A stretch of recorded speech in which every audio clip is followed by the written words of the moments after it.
Have you ever been deep into debugging your code, only to find that your fetch requests are nowhere to be seen in the Chrome Debugger? It can be incredibly frustrating, right? If that's you, stick around because today we're going to solve this mystery together. I totally get it.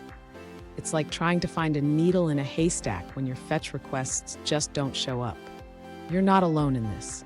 Many developers face this issue at some point in their coding journey.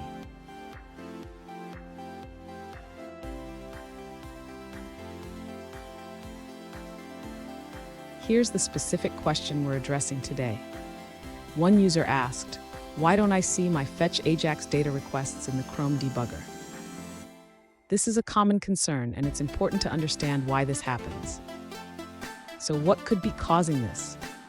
There are a few reasons why fetch requests might not appear in the debugger. It could be due to caching issues, incorrect settings, or even how the requests are being made.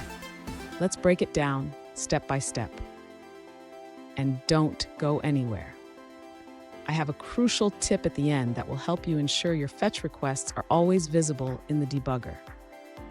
To begin troubleshooting why fetch requests are not appearing in the Chrome Debugger, the user should first ensure that they are looking in the correct panel. Fetch requests are typically logged under the Network tab. Next, the user should confirm that the Preserve Log option is enabled. This ensures that all network requests are retained even when navigating between pages.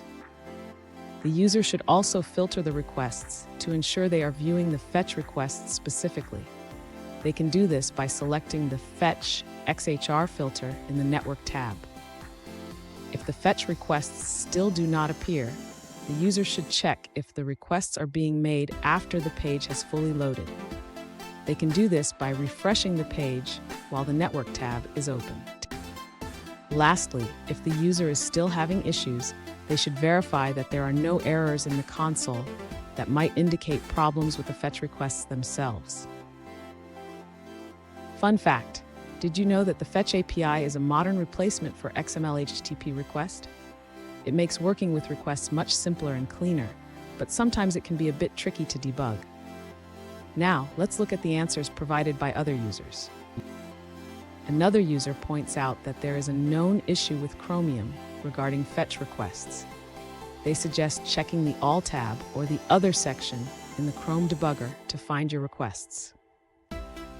Here's the crucial tip I promised. Always keep your developer tools open while testing your fetch requests. This way, you can easily disable caching and see real-time updates. And there you have it. You should now be able to see your fetch requests in the Chrome Debugger. Remember, debugging is a skill that gets better with practice. If you found this video helpful, hit that subscribe button for more tips and keep coding confidently.